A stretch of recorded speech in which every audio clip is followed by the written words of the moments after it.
Hello friends. Dieting की अलग अलग पद्धतियों में या वजन कम करने की अलग अलग टेक्निक्स में इंटरमिटेंट फास्टिंग टेक्निक सबसे ज़्यादा प्रचलित और सबसे ज़्यादा सक्सेसफुल टेक्निक क्यों है? क्या ऐसी बातें हैं जो इसको सबसे अच्छी और सबसे इजी टेक्निक बनाती है और क्यों ये बाकी टेक्निक से कंपैरिजन में ज़्यादा अच्छे रिजल्ट्स दे पाता है? ये चीज़ों को आज डिस्कस करेंगे। टॉपिक पर जाने से पहले जो लोग हमारे चैनल पर नए हैं उन्हें वेलकम करूंगा और रिक्वेस्ट करूंगा उनको और हमारे पुराने व्यूअर्स को कि वीडियोस को लाइक करें, रेगुलरली उन्हें देखें, उस पर कमेंट करें और पॉसिबल हो तो फ्रेंड्स और सोशल मीडिया ग्रुप्स में शेयर करें। सबसे पहला इंटरमिटेंट फास्टिंग का एडवांटेज ये है कि बहुत ही सिंपल तरीका है समझने का। ज़्यादातर मैं अपने पेशेंट्स को जब भी इंटरमिटेंट फास्टिंग के बारे में बताता हूँ तो उनको 4 बार 5 बार समझाना नहीं पड़ता कि ये टेक्निक क्या है, किस तरह से उनको फास्टिंग करनी है। जबकि बाकी सारे जो डाइटिंग रेजिमेंट्स है, जैसे कीटो बेस्ड डाइट है, उसमें हर एक चीज़ के एस्पेक्ट पर पेशेंट को समझाना पड़ेगा कि क्या फ़ायदे हैं, क्या नुकसान है, क्या सिम्टम्स हो सकते हैं, कीटो फ्लू क्या है, कौन कौन सी चीज़ें खा सकते हैं, कौन सी नहीं खा सकते, प्रोटीन कैसे रिस्ट्रिक्ट करें, कार्बोहाइड्रेट कैसे रिस्ट्रिक्ट करें। सब चीज़ों को समझाना उनको बहुत ज़्यादा मुश्किल पड़ता है और ज़्यादातर पेशेंट फाइनली समझ नहीं पाते हैं। और ख़ासकर उन पेशेंट का जिनका इंटेलिजेंस लेवल थोड़ा सा कम है या जो उतने ज़्यादा एजुकेटेड या डिलीजेंट नहीं है, उतने टेक सेवी नहीं है, वो लोग कंफ्यूज हो जाते हैं और वो फॉलो नहीं कर पाते। जबकि इंटरमिटेंट फास्टिंग में बहुत सिंपल है। पेशेंट को आपने बोल दिया कि रात को 7 से सुबह 7 तक नहीं खाना है, 12 घंटे की फास्टिंग कीजिए, जम जाए तो 16 घंटे की करिए, तो उसको समझाना बहुत मुश्किल नहीं है। पेशेंट को टाइम डिपेंडेंट घड़ी देखना अगर आता है तो वो समझ जाएगा कि मेरे खाना बंद करने का वक्त आ गया है।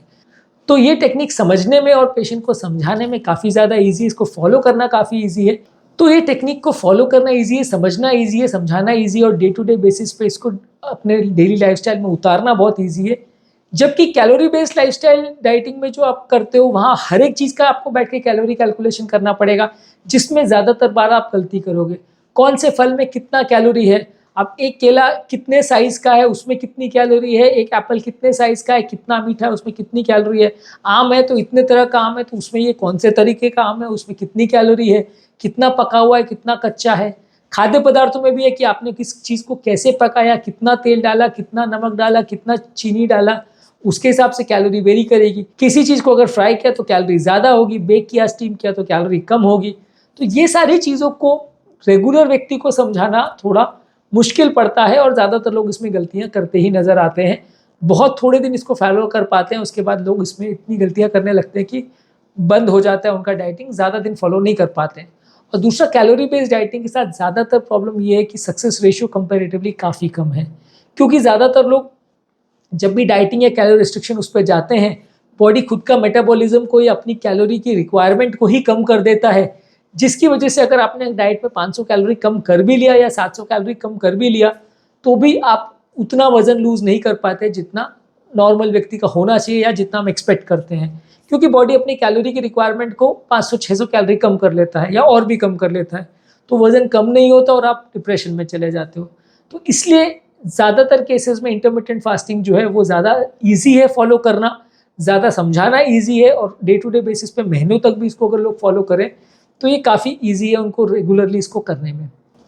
इसके अलावा जो वेट लॉस इसमें होता है वो सबसे ईजी फॉलो करना इसलिए क्योंकि मान लीजिए आपने 12 घंटे का विंडो रखा खाने के लिए या 8 घंटे का विंडो रखा, बाकी टाइम आपने कुछ नहीं खाया, तो वो 8 या 12 घंटे में आप कंपेरेटिवली चांस है कि अगर आप उस टाइम पे बहुत ज़्यादा नहीं खाना खा लो तो काफ़ी चांसेस है कि ओवरऑल आपकी कैलोरी कम हो ही जाएगी। जैसे फॉर एग्जांपल रात के टाइम मेरा खुद का ही हैबिट ये था कि रात को 7-8 बजे खाना खाने के बाद मैं थोड़ा बहुत स्नैक्स, थोड़ा बहुत कुछ भी किचन में जाके खाना या 1-2 बार चाय पीना या कुछ भी पेय पदार्थ पी लेना, थोड़ा कोल्ड ड्रिंक पी लेना, ये स्नैक्स करने का या थोड़ा बहुत इंटरमिटेंट बीच बीच में फ्रिज में से कुछ निकाल के खा लेना, कोई मिठाई चॉकलेट खा लेना, ये सब चीज़ें हम बार बार करते थे जो कि अपने आप में भले काउंट नहीं हो लेकिन 500 से 1000 कैलोरी अपने आप में हो जाती है। जब हम टाइम डिपेंडेंट फास्टिंग करते हैं तो इनडायरेक्ट वे में भी हमारी कैलोरी कम हो जाती है क्योंकि हम उस टाइम पे वो सारी चीज़ें नहीं खा पा रहे हैं। हमको पता है कि यदि इस टाइम पे हमने कुछ भी खाया तो हमारी फास्टिंग टूट जाएगी, तो उस टाइम पे हम अपने मन को समझा लेते हैं और कोशिश करते हैं कि उस टाइम पे ज़्यादा ना खाएं। तो चांसेस ये है कि हमारी कैलोरी भी कम हो जाती है और हमको ज़्यादा उसके लिए एक एक चीज़ को कैलोरी को गिनने की या कैलकुलेट करने की या कैलकुलेटर लेके बैठने की ज़रूरत नहीं पड़ती। इसके अलावा इंटरमिटेंट फास्टिंग का ये भी एडवांटेज है कि हमारे इंसुलिन के काम करने की शक्ति को और उसकी सेंसिटिविटी को बढ़ाता है, जिसकी वजह से हमारा हार्मोन मेटाबॉलिज्म बेटर हो जाता है, हमारा डायबिटीज़ का कंट्रोल बेटर हो जाता है, फैट लॉस ज़्यादा होता है, मसल्स को बॉडी अपना प्रोटेक्ट कर लेती है। जिसकी वजह से आपका डायबिटीज़ का कंट्रोल भी बेटर होता है, हार्मोन का कंट्रोल भी बेटर होता है, वज़न कम होने के बावजूद भी आपका प्रोटीन लॉस नहीं होता और आपका बॉडी तंदुरुस्त होती है। कई लोग का इनफैक्ट ये भी फ़ायदा इसमें होता है कि इसकी वजह से उनका पूरा डायबिटीज़ रिवर्सल हो जाता है। काफ़ी पेशेंट्स ऐसे भी देखे गए हैं जिसमें डायबिटीज़ की दवाइयाँ बहुत कम हो जाती हैं या पूरी तरह बंद भी हो जाती हैं। 40 से 50% पेशेंट में डायबिटीज़ की दवाइयाँ पूरी तरह बंद भी हो सकती हैं। तो ये बहुत बड़ा एडवांटेज है इंटरमिटेंट फास्टिंग का, जो बाकी किसी कैलोरिक रेजिमेंट या दूसरे तरह की डाइटिंग्स में उतना ज़्यादा क्लियर कट नहीं मिलेगा, क्योंकि इसमें बॉडी का 12 घंटे या 16 घंटे का जो फास्टिंग पीरियड है, खासकर जो लोग लॉन्ग फास्टिंग करते हैं उसमें बहुत ज़्यादा उनकी बॉडी में इंसुलिन का जो रेजिस्टेंस है वो कम हो जाता है, क्योंकि शरीर का इंसुलिन बनना ही कम हो जाता है। और जब शरीर में इंसुलिन कम बनेगा तो रिसेप्टर्स भी ज़्यादा अच्छी तरह से रिस्पॉन्ड करेंगे, क्योंकि ज़्यादा कोई भी चीज़ अगर हो तो उसकी वैल्यू बॉडी में कम हो जाती है। फॉर एग्जाम्पल, सिंपल सा एग्जाम्पल दे रहा हूँ, एक लोकेलिटी में अगर 1000 डॉक्टर्स हैं या मान लीजिए कार्डियोलॉजिस्ट भी अगर 50 हैं, तो पेशेंट के माइंड में भी या किसी की भी माइंड में उनकी वैल्यू ज़्यादा नहीं होगी, क्योंकि 1000 डॉक्टर्स हैं, 50 कार्डियोलॉजिस्ट हैं, तो आपके पास ऑप्शंस बहुत हैं। लेकिन वही अगर एक ही डॉक्टर है या एक ही कार्डियोलॉजिस्ट है तो उसकी वैल्यू बहुत ज़्यादा होगी, लोगों को सबको उसके पास ही जाना पड़ेगा, भले वो बहुत अच्छा ट्रीटमेंट करे या नहीं करे। अगर आसपास कोई और डॉक्टर अवेलेबल नहीं है, पेशेंट्स को उसी डॉक्टर के पास जाना पड़ेगा। तो वैसे ही बॉडी में ये है कि अगर इंसुलिन बॉडी में बहुत ज़्यादा अगर है तो रिसेप्टर्स उसकी वैल्यू नहीं करेंगे और बहुत ज़्यादा उसके साथ रिस्पॉन्ड नहीं करेंगे, जो रिएक्शन होना है वो नहीं होगा। वही इंसुलिन की अगर कमी हो गई बॉडी में, इंसुलिन बहुत कम सिक्रीशन हो रहा है, तो वहाँ पे बॉडी में जब भी इंसुलिन आएगा उसको रिस्पॉन्स ज़्यादा अच्छा मिलेगा, सारे रिसेप्टर्स उसके साथ अच्छा बिहेव करेंगे, अच्छा रिस्पॉन्ड करेंगे, सारा काम जल्दी हो जाएगा। तो ये एक एग्जाम्पल है जिससे आप समझ सकते हैं कि कम इंसुलिन होना बॉडी के लिए फ़ायदेमंद है। और ये इंसुलिन जो है ज़्यादा अगर होगा तो बॉडी में फैट बर्निंग नहीं हो पाएगी, क्योंकि इंसुलिन नॉर्मली क्या करता है कि हमारे बॉडी में फैट को बढ़ाता है, कम होने नहीं देता है। क्योंकि बॉडी में अगर ज़्यादा इंसुलिन है तो बॉडी मान के चलती है कि शुगर बहुत ज़्यादा है इसलिए ज़्यादा इंसुलिन है, पर अगर इंसुलिन ज़्यादा है तो वो फैट को जलाने नहीं देगी, नहीं तो फैट बर्न होकर और ज़्यादा ग्लूकोज बढ़ जाएगा। तो बॉडी हमेशा ये कोशिश करती है कि ग्लूकोज को ना बढ़ने दे, इसीलिए जब इंसुलिन बॉडी में ज़्यादा होता है तो फैट को जलाना बॉडी अलाउ नहीं करती है। जब बॉडी में इंसुलिन कम हो जाएगा तो लाइपोलिसिस यानी फैट का बढ़ना बढ़ जाएगा, यानी फैट का जलना या उसका लाइपोलिसिस या उसका यूटिलाइजेशन होना बढ़ जाएगा, जिसकी वजह से वजन जल्दी कम होगा और आपको उतनी ज़्यादा भूख भी नहीं लगेगी। क्योंकि बॉडी में जब शुगर नॉर्मली ड्रॉप होता है और इंसुलिन अगर ज़्यादा रहता है तो आपको भूख भी बार बार लगती है, लेकिन एक बार इंसुलिन ड्रॉप हो गया तो उतनी तेज़ भूख भी नहीं लगेगी और आपको फैट भी बर्न जल्दी जल्दी हो पाएगा। उसका जो इंसुलिन रिलेटेड उसका प्रॉब्लम्स होता है फैट बर्निंग में, वो नहीं होगा। इसके अलावा इंटरमिटेंट फास्टिंग आपके हेल्थ के फंक्शन को भी बेटर करता है, आपकी ब्रेन के फंक्शन को बेटर करता है, आपका हार्ट बेटर काम कर पाता है, बॉडी में सूजन कम हो जाती है, बॉडी में कई तरह के इन्फ्लेमेशन रिलेटेड बीमारियां कम हो जाती है।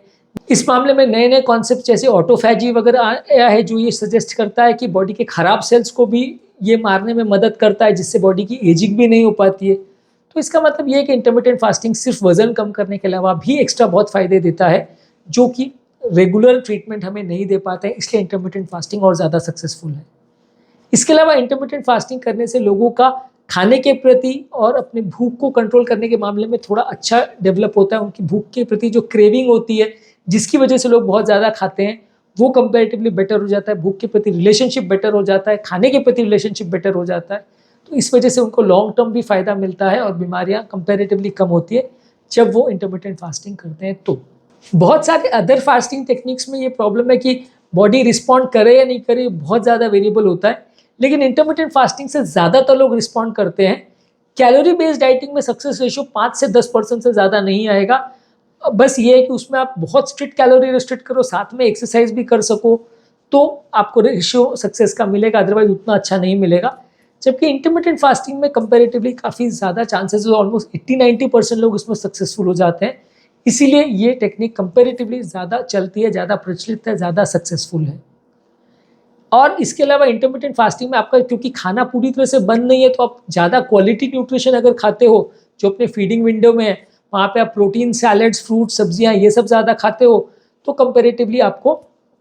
न्यूट्रिशन भी कम नहीं होता, आपका प्रोटीन भी आप ज़्यादा खा रहे हो तो बॉडी में मसल मास भी कम नहीं होता, आप अगर एक्सरसाइज भी कर रहे हो तो मसल लॉस नहीं होगा। बाकी सारे फास्टिंग टेक्निक्स में जहाँ आप हर चीज़ों में कैलोरी कट डाउन करते बैठे रहोगे, तो वहाँ प्रोटीन की कैलोरी को भी जब आप काउंट करोगे तो उसे भी कम कर दोगे, तो वजन कम होने के साथ आपका मसल मास भी कम होने लगेगा। इंटरमिटेंट फास्टिंग में बाकी टेक्निक्स की तरह एक अडेप्टेशन पीरियड होता है, हर तरह की डाइटिंग जब हम करते हैं तो 5-10 दिन एडजस्ट करने में टाइम लगता है, पर ज़्यादातर ऐसा देखा गया है कि लगभग 10-15 दिन जब आप इस तरह की डाइटिंग पे एडजस्ट हो जाते हो, तो फिर आपको उतनी ज़्यादा भूख नहीं लगेगी, उतनी ज़्यादा हंगर की क्रेविंग्स नहीं होंगे और आपकी बॉडी उस तरह से अपने आप को चलाने के लिए हैबिचुएटेड हो जाएगी। तो ये तरह का फास्टिंग मेथड शुरुआत में तो ज़रूर दिक्कत करता है, लेकिन बाद में आपको भूख को कंट्रोल करना, उसको मैनेज करना ज़्यादा ईज़िली आ जाता है और लॉन्ग टर्म आपको इसको सस्टेन करना काफ़ी ईज़ी पड़ता है, क्योंकि इस तरह का फास्टिंग को आप लाइफ लॉन्ग कर सकते हो। हमारे यहाँ जैन सोसाइटी वगैरह में ऐसा देखा गया है कि वो लोग सूरज ढलने के बाद कुछ नहीं खाते। 12 से 13 घंटे वो कंटिन्यूस हर बार ही फास्ट करते हैं, पूरी ज़िंदगी भर करते हैं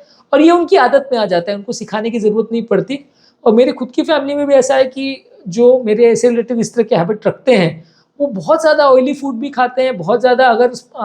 तेल घी वाली चीज़ें भी खाते हैं, तो भी उनका वज़न इतना कम रहता है कि वो आपको लगता है कि उनको खाना खाना चाहिए, उनका वज़न बढ़ता नहीं है। तो ये फास्टिंग का टेक्निक सालों से चलने वाला चीज़ है और काफ़ी अच्छे रिजल्ट्स आप आस-पास के लोगों में भी देख पाओगे कि इस तरह के जो लाइफ़स्टाइल रखते हैं, उसमें बहुत कम लोग ही आपको मोटे मिलेंगे। और प्लस ये लोग इस बात का सबूत भी है कि न्यूट्रिशनल डेफिशिएंसीज़ भी इतना नहीं होती, क्योंकि ये सारे लोग हेल्दी हैं, फिट हैं, लेकिन उसके बावजूद भी उनके बॉडी में विटामिन्स, मिनरल्स की उतनी कमी नहीं है। ज़्यादातर लोगों को डर यही लगता है कि जब हम फास्टिंग करेंगे तो विटामिन, मिनरल की कमी हो जाएगी, पर अगर आप प्रॉपर न्यूट्रिशन रखोगे और हेल्दी चीज़ें खाओगे, तो विटामिन, मिनरल की भी उतनी कमी नहीं होगी। इसी वजह से आपके सामने क्लियर कट सबूत है कि आप लाइफ टाइम भी अगर इसको आदत को मेंटेन रखोगे, तो भी आपको इतनी प्रॉब्लम्स नहीं आएगी। इंटरमिटेंट फास्टिंग आपकी माइंडफुलनेस को भी प्रमोट करता है। आप जो भी खा रहे हो सोच समझ के खाते हो, दिमाग में विचार करके उसको एंजॉय करके धीरे-धीरे करके खाते हो, उसके बारे में पूरा विचार विमर्श करते हो कि क्या खा रहे हो, क्यों खाने की ज़रूरत है, कितना खाना है। ये सारी चीज़ें एक हेल्दी हैबिट को डेवलप करती है, जिसकी वजह से आपको कंपैरेटिवली लॉन्ग टर्म रिजल्ट्स अच्छे मिलते हैं और एक आदत में आ जाता है, जिसकी वजह से आप दोबारा भी मोटे नहीं बनते हो। इस टेक्निक को आप बाकी लाइफस्टाइल चेंजेस और बाकी चीज़ों के साथ कॉम्बिनेशन में भी यूज़ कर सकते हो। जैसे इंटरमिटेंट फास्टिंग के साथ आपने एक्सरसाइज भी कर लिया, उसके साथ आपने लाइफस्टाइल चेंजेस भी कर लिया, उसके साथ डाइटरी मॉडिफिकेशन भी कर लिए, तो ये सारी चीज़ों के साथ भी ईजिली जेल कर जाता है। और ये टेक्निक ऐसी है जो बहुत सारे तरह से आप यूज़ कर सकते हो, बहुत फ्लेक्सिबिलिटी भी आपको देता है। जिसको 12 घंटे का लगता है 12 घंटे कर लो, 16 घंटे का कर लो, जिस दिन टाइम नहीं उस दिन मत करो या कम करो, बाकी दिन ज़्यादा कर लो। तो आपको फ्लेक्सिबिलिटी भी देता है कि हफ्ते में आपको किस तरह से करना है। जबकि कैलोरी बेस्ड डाइटिंग आपको कोई भी फ्लेक्सिबिलिटी नहीं देता, आपको जो फॉलो करना है वो डेली करना है और कंटिन्यूस करना है। ये थोड़ा सा ज़्यादातर लोग के लिए मुश्किल पड़ता है। तो आज के टॉपिक में हमने बात करी इंटरमिटेंट फास्टिंग बाकी फास्टिंग टेक्निक्स के कंपैरिजन में क्यों ज़्यादा सक्सेसफुल है, क्यों इसमें ज़्यादा अच्छे रिजल्ट्स मिलते हैं और क्यों ये बाकी टेक्निक्स के कंपैरिजन में लोगों को करना और मेंटेन और मैनेज करना ज़्यादा ईजी पड़ता है। उम्मीद करूंगा कि आज के टॉपिक में कुछ नई बातें जानने को मिली होगी। जो लोग हमारे चैनल पर नए हैं उन्हें वेलकम करूंगा और उनको और हमारे पुराने व्यूअर्स को रिक्वेस्ट करूंगा कि रेगुलरली चैनल को देखें, वीडियोस को लाइक करें, कमेंट करें और पॉसिबल हो तो सोशल मीडिया ग्रुप्स में शेयर करें।